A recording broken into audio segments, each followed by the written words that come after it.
আসসালামু আলাইকুম। এসএসসি 2025 সালের পরীক্ষার্থীরা, বোর্ড চ্যালেঞ্জ রেজাল্ট বিষয়ক শিক্ষা বোর্ড থেকে নতুন একটা আপডেট আসছে। সেই আপডেটটা হচ্ছে তোমাদের বোর্ড চ্যালেঞ্জ রেজাল্টের প্রস্তুতি কতদূর, খাতা দেখা কতদূর, সেই সাথে 10 আগস্ট কয়টার দিকে রেজাল্ট প্রকাশ পাবে, টোটাল ইনফরমেশনটা দিয়ে দিয়েছে। অনেক শিক্ষার্থী প্রশ্ন করছিল, ভাই 10 আগস্ট কয়টার দিকে রেজাল্ট দিবে?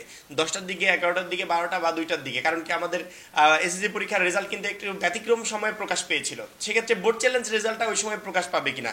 শিক্ষা বোর্ড এই 10 আগস্ট বোর্ড চ্যালেঞ্জ রেজাল্ট বিষয়ক টোটালি ইনফরমেশন দিয়ে দিয়েছে।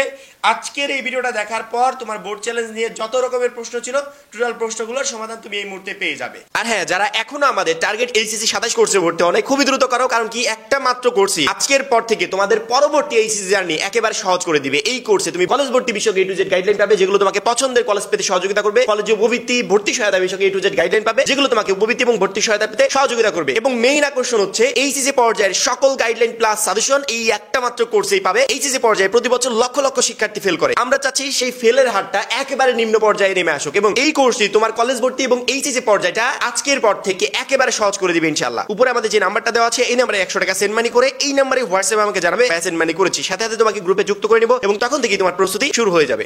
এই মুহূর্তে আমি জাগো নিউজ 24 এর যে ওয়েবসাইটটা আছে, আমি সেখানে আছি। তোমরা যদি মনে চায় যে সরাসরি আমি নিউজ মাধ্যম থেকে দেখতে পারো, কোনো প্রবলেম নাই। যারা আমাকে ভরসা করো, কোথাও যাওয়ার দরকার নেই, জাস্ট স্ক্রিনের দিকে একটু খেয়াল করো। এসএসসির খাতা চ্যালেঞ্জের ফল প্রকাশ রোববার। এসএসসি সমান পরীক্ষার খাতা চ্যালেঞ্জের ফল আগামী রোববার 10 আগস্ট সকাল 10টার দিকে প্রকাশ করা হবে। শিক্ষার্থীরা নির্ধারিত দিনে সংশ্লিষ্ট বোর্ডের ওয়েবসাইট থেকে ফল জানতে পারবে।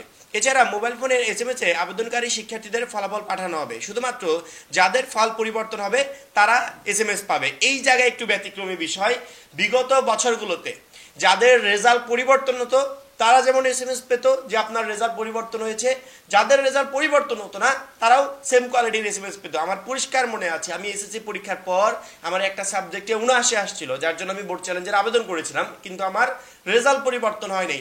কিন্তু শিক্ষা বোর্ড থেকে আমাকে মেসেজ দিয়ে জানিয়েছিল যে তোমার রেজাল্ট পরিবর্তন হয় নাই, এরকম করে জানিয়েছিল। আমরা এতদিন এরকমই জানতাম যে যাদের রেজাল্ট পরিবর্তন হবে তারাও মেসেজ পাবে, যাদের পরিবর্তন হবে না তারাও মেসেজ পাবে, অর্থাৎ মিনিমাম একটা মেসেজ তারা পাবে।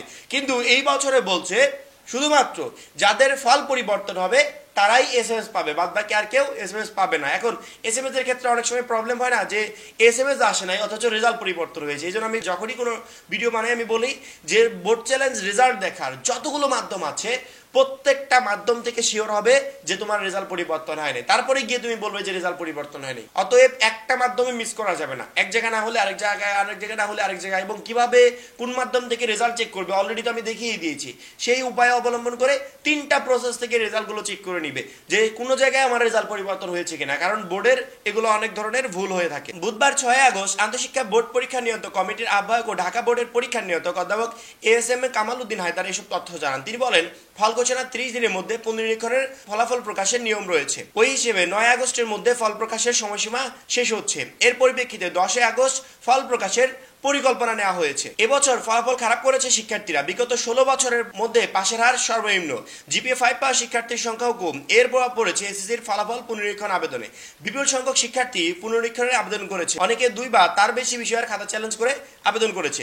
ঢাকা বোর্ডের তথ্য মতে এবার বোর্ডটিতে ফল পুনরীক্ষণে আবেদন করেছে 92,863 শিক্ষার্থী। তাদের কেউ এক বিষয়ে, কেউ 2 বা ততোধিক বিষয়ে আবেদন করেছে। মোট 2,23,664টি খাতা চ্যালেঞ্জ করেছে তারা, অর্থাৎ ঢাকা বোর্ডেই 2,23,664টি। এইভাবে প্রত্যেকটা বোর্ডে আছে, হাজার হাজার লক্ষ লক্ষ শিক্ষার্থী বোর্ড চ্যালেঞ্জের আবেদন করেছে।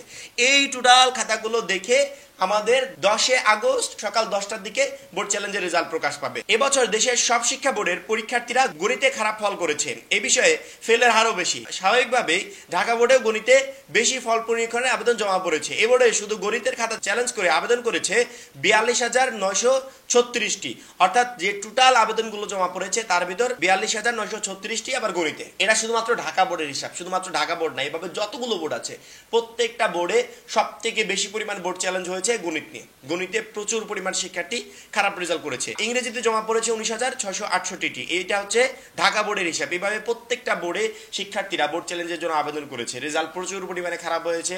অনেকের মানে নিজের ভিতর সেই কনফিডেন্স আছে যে আমি ভালো পরীক্ষা দিয়েছি, অথচ রেজাল্ট খারাপ আসছে। শেষ একটা আশা নিয়ে বা শেষ একটা উপায় ছিল, সেটাকে সবাই কাজে লাগিয়েছে, বোর্ড চ্যালেঞ্জের আবেদন করেছে এবং রেজাল্টও পরিবর্তন হবে। রেজাল্ট যে পরিবর্তন হবে না এমনটা না, প্রচুর পরিমাণ শিক্ষার্থী রেজাল্ট পরিবর্তন হবে। আসলে যাদের ভাগ্য ভালো থাকবে, যাদের খাতা দেখার ক্ষেত্রে আসলেই ভুল হয়েছিল, নাম্বার যোগের ক্ষেত্রে ভুল হয়েছিল, পরবর্তীতে সেই রেজাল্টগুলোই 10 আগস্ট পরিবর্তিত হয়ে আসবে। রেজাল্ট প্রকাশের পর অর্থাৎ সকাল 10টার পর আমরা যখন রেজাল্টগুলো চেক করব তখনই একমাত্র বুঝতে পারবো। সেই অবধি অপেক্ষা করতে হবে এবং অলওয়েজ আপডেটেড সকল ভিডিওর উপর নজর রাখতে হবে।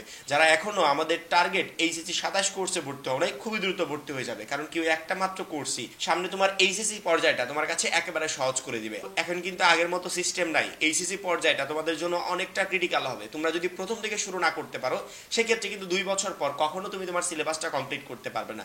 যারা এখনো কোর্সে যুক্ত হও নাই, আমি বারবার করে বলছি দ্রুত যুক্ত হয়ে যাও। বললাম তো যে ওই একটা মাত্র কোর্সই তোমার এইচএসসি পর্যায়টা তোমার কাছে একবারে সহজ করে দিবে। তুমি কোর্সে হওয়ার পর সেটা বুঝতে পারবে যে ভাইয়া কোর্সে কি কি দিয়েছে পিডিএফ আকার। সবাই ভালো থাকবে, সুস্থ থাকবে, আল্লাহ হাফেজ।